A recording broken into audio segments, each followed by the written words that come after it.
Hello friends, the Kilbil Pandey show में आपका स्वागत है। दोस्तों, आज है 25 जून।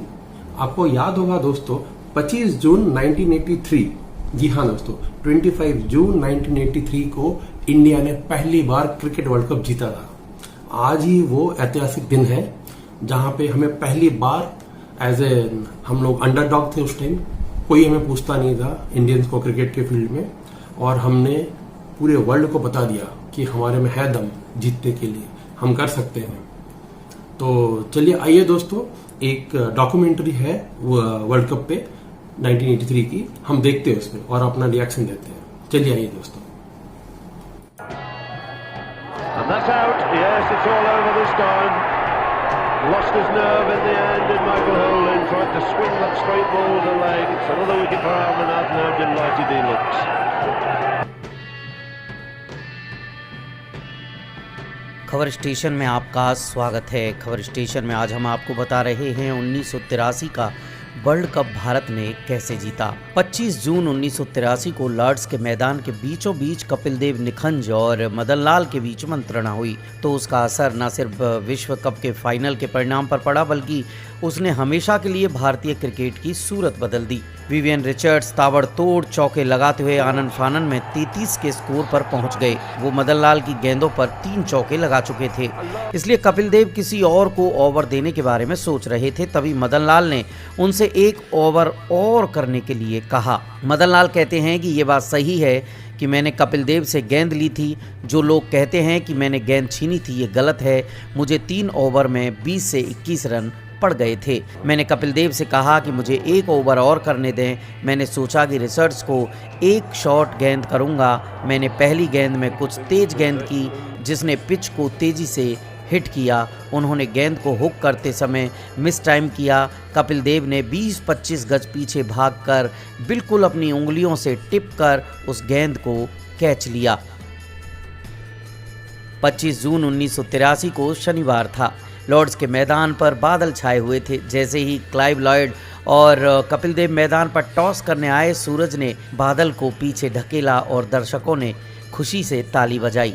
भारतीय क्रिकेट के इतिहास पर हाल ही में छपी किताब the 9 views the extra ordinary story of Indian cricket लिखने वाले मिहिर बोस याद करते हैं कि जब हम लॉर्ड्स के अंदर जा रहे थे तो बुकीज़ भारत को 50-1 और 100-1 का ऑड दे रहे थे। 2 भारतीय भी हाथ में एक बैनर लिए हुए थे जिसमें भारत को फेवरेट बताया जा रहा था, वो भी मजाक में। लॉर्ड्स के अंदर वेस्टइंडीज के बहुत से समर्थक बैठे थे। भारत के समर्थक इतने नहीं थे। वो पहले से ही जोर जोर से चिल्ला रहे थे कि वो तीसरी बार विश्व कप जीतेंगे। प्रेस बॉक्स में इक्का दुक्का भारतीय पत्रकार थे। जब भारतीय खेलने उतरे तो उन्होंने बहुत अच्छी बैटिंग नहीं की। जब वेस्टइंडीज़ ने बैटिंग शुरू की तो संदीप पाटिल ने गावस्कर से मराठी में कहा कि अच्छा है कि मैच जल्दी ख़त्म हो जाएगा और हम लोगों को ऑक्सफोर्ड स्ट्रीट में शॉपिंग करने का वक्त मिल जाएगा। उस दिन कपिल देव टॉस हारे। वेस्टइंडीज़ ने भारत से पहले बैटिंग करने के लिए कहा।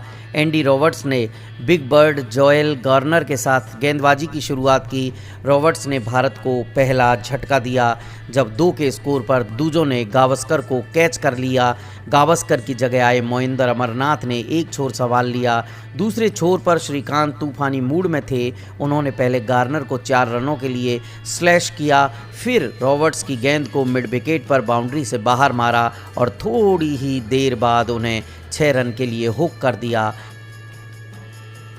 जब श्रीकांत से पूछा गया कि जब आप बैटिंग करने गए थे तो क्या सोच रहे थे, श्रीकांत का जवाब था, मेरी सोच यही थी कि वहां जाकर अपना स्वाभाविक खेल खेलो, अगर मार सकते हो तो मारो, वरना बाहर आ जाओ। श्रीकांत बैटिंग करते हुए काफ़ी रिस्क ले रहे थे और उधर लॉर्ड्स की मशहूर बालकनी में बैठे भारतीय खिलाड़ियों का दिल मुंह की तरफ आ रहा था। लॉयड ने मार्शल को लगाया और आते ही उन्होंने श्रीकांत को पवेलियन भेजा, लेकिन उनके बनाए गए 38 रन दोनों टीमों का सर्वाधिक स्कोर था। मोइंदर और यशपाल ने बहुत धीमे धीमे 31 रन जोड़े, लेकिन वेस्टइंडीज के गेंदबाज एक कंप्यूटराइज्ड रॉकेट की तरह बार बार आक्रमण करते रहे।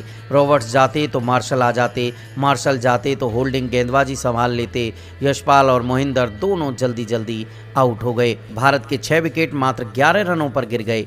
लॉर्ड्स में मैच देख रहे भारतीय मूल के दर्शकों के बीच सन्नाटा पसर गया। उधर भारत में क्रिकेट प्रेमी झल्लाकर अपने रेडियो और टीवी सेट बंद कर चुके थे, लेकिन भारत के आखिरी 4 विकेटों ने करो या मरो की भावना को चरितार्थ करते हुए 72 रन जोड़े।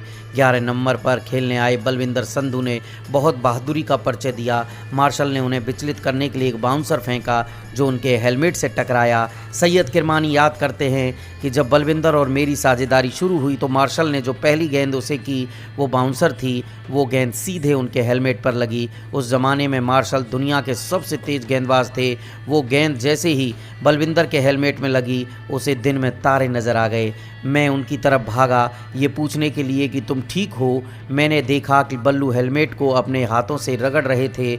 मैंने पूछा तुम हेलमेट को क्यों रगड़ रहे हो, क्या उसे चोट लगी है? सैयद किरमानी बताते हैं कि उसी समय एम्पायर डिकी बर्थ ने मार्शल को टेल एंडर पर बाउंस फेंकने के लिए बहुत ज़ोर से झाड़ा।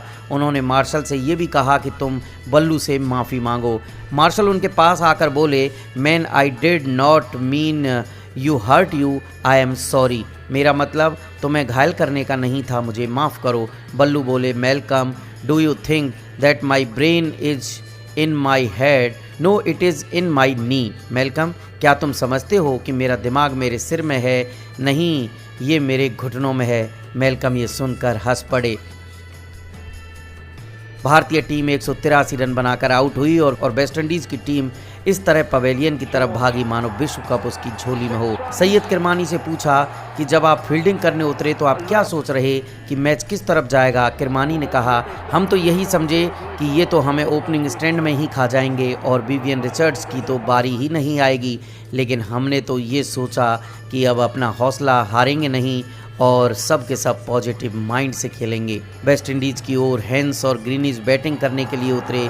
चौथे ओवर में बलविंदर संधू की एक गेंद पर ग्रीनिज ने ये सोचकर अपना बल्ला उठा लिया कि गेंद बाहर जा रही है। गेंद सहसा अंदर आई और ग्रीनिज का ऑफ स्टंप ले उड़ी। अब भारतीय खिलाड़ियों के कदमों में तेजी आ गई। लॉयड ने बिनी को ड्राइव किया और शॉर्ट मिड विकेट पर खड़े कपिल देव के हाथों में करारा शॉट आकर चिपक गया। गोम्स और वेकस के आउट हो जाने के बाद दूजो और मार्शल जम गए और उन्होंने 7वें विकेट के लिए 43 रन जोड़े। मोहिंदर ने दूजो को आउट किया। वेस्ट इंडीज़ की अंतिम जोड़ी गार्नर और होल्डिंग स्कोर को 140 तक ले गए, लेकिन मोहिंदर ने तय किया कि अब बहुत हो चुका। लॉर्ड्स के ऐतिहासिक मैदान पर चारों तरफ दर्शक ही दर्शक थे।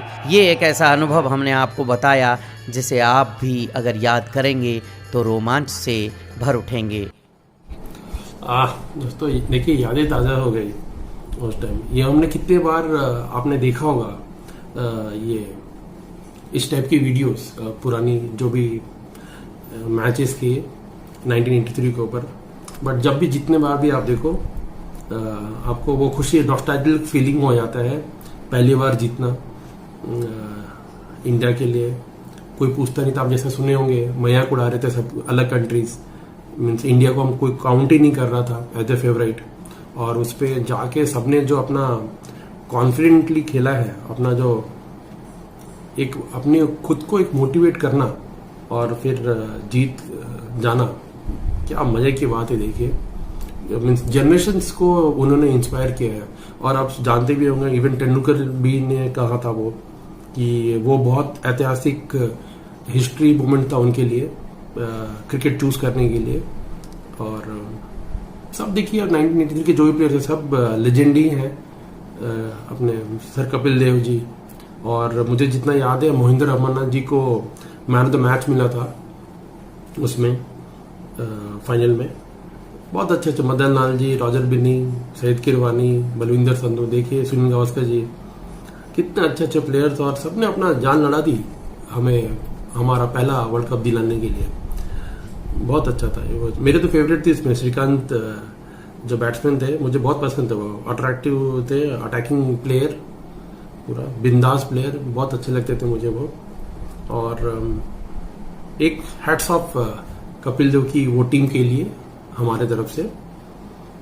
और ठीक है दोस्तों, आपको कैसा लगा ये वीडियो हमें आपने बताया कमेंट्स में। हमें सब्सक्राइब करें, हमें अपना प्यार ऐसे ही देते रहें और कोई एक वीडियो पे फिर से मिलते हैं। Thank you.